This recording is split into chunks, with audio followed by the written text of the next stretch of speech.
Hey all, hope you're doing well during these strange times and staying safe. One of the things I wanted to do was put together a video showing how to swap an LS into a 1983 El Camino.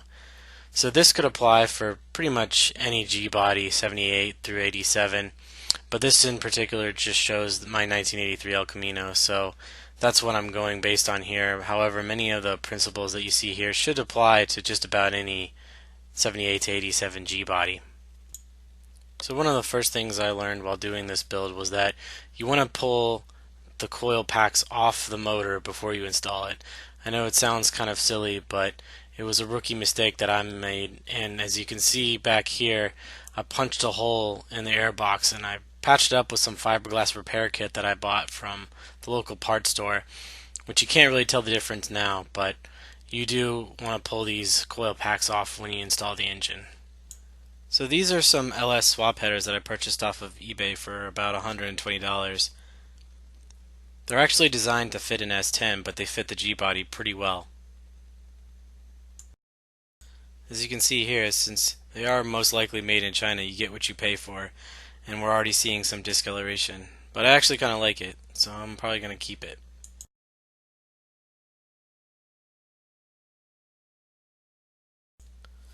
Another thing to note about these headers is that on the passenger side, you can't use the OEM spark plug wires anymore because the boots are too long and they collide with the headers. So in this case, I just used MSD wires and their spark plug boots to solve the problem.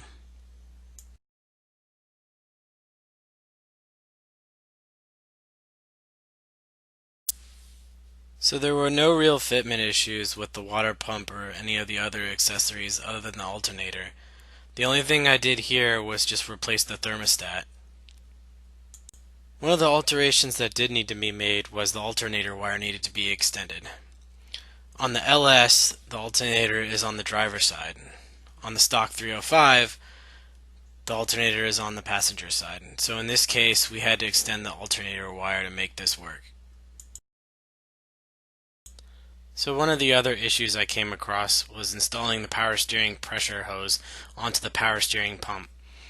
Unfortunately, there's very little room to fit your hand in there, so in the future I would recommend installing the power steering pressure hose onto the back of the pump prior to installing the power steering pump and bracket onto the engine. This may save yourself some hassle going forward. To actually do a swap like this, you need a set of LS Swap adapter plates. I purchased these LS Swap adapter plates off of eBay for a reasonable price. They're good quality and made in America. They bolt right up to the old style factory clamshell mounts, and I have them set at 1-inch setback to accommodate the 700 R4 transmission I swapped in earlier. Unfortunately, I can't show it here, but to actually mount the engine to the transmission, you need an adapter ring which goes on the snout of the torque converter. They're easy to find on eBay and they're relatively inexpensive. I'll put the part numbers for the engine mounting plates and the torque converter adapter ring in the description below. Another thing you'll need to do that I can't show you here is that you'll have to widen the holes on the flex plate to match the bolt holes on the torque converter.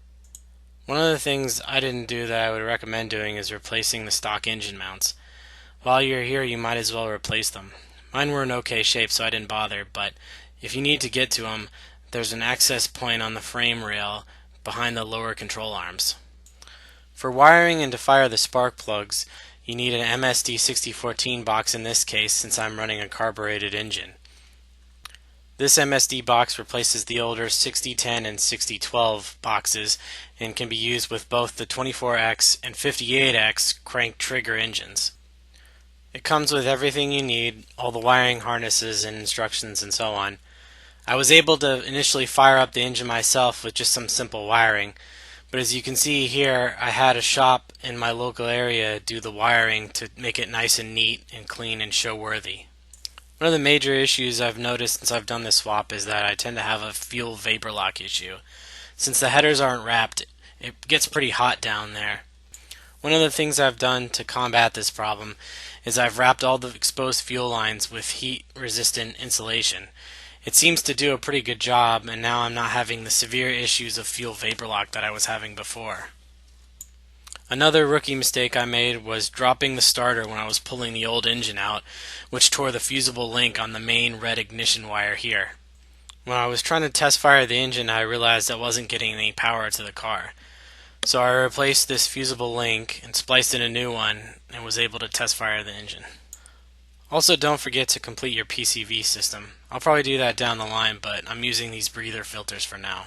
As I mentioned, I would definitely consider coating your headers or manifolds with some sort of thermal resistant coating prior to installing them on the car or wrapping them, so that way you can keep your underhood temps down. This will help you avoid the vapor lock issue that I'm having now. Also, you want to make sure that you protect any of your exposed fuel lines with some sort of heat-resistant insulation.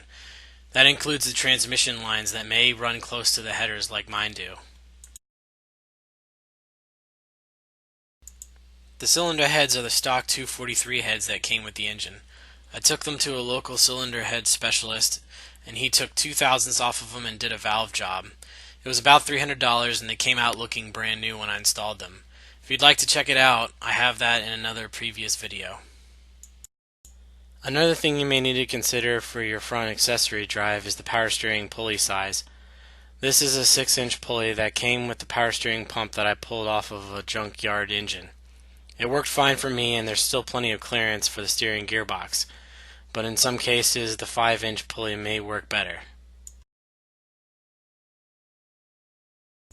While you can barely see them here, I did have an issue with the two starter bolts. They were the improper thread and were too long to fit into the block. Based on the research that I was able to do, I discovered that there are two different types of starters and two different thread pitches for the starter bolts.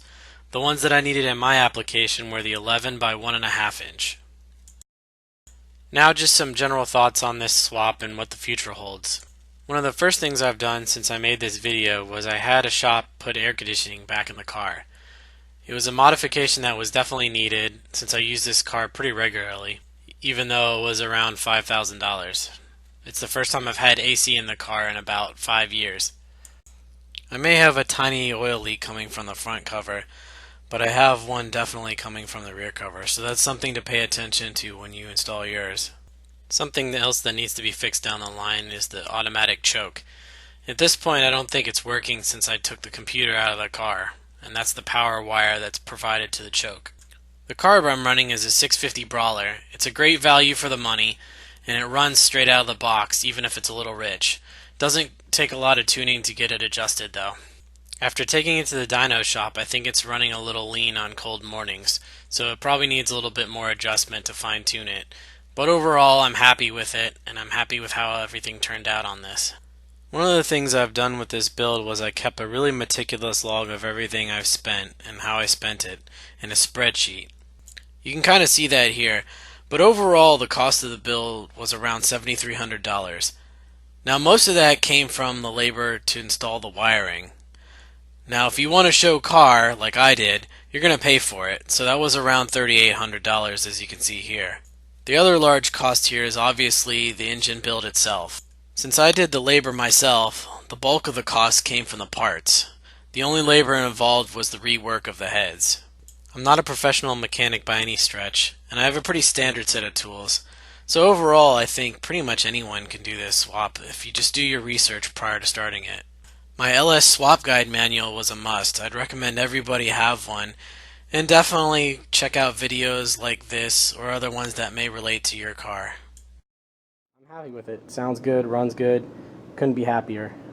So I would highly recommend it. If you have any questions, just let me know. And if you need any more videos or anything else, let me know. Thanks.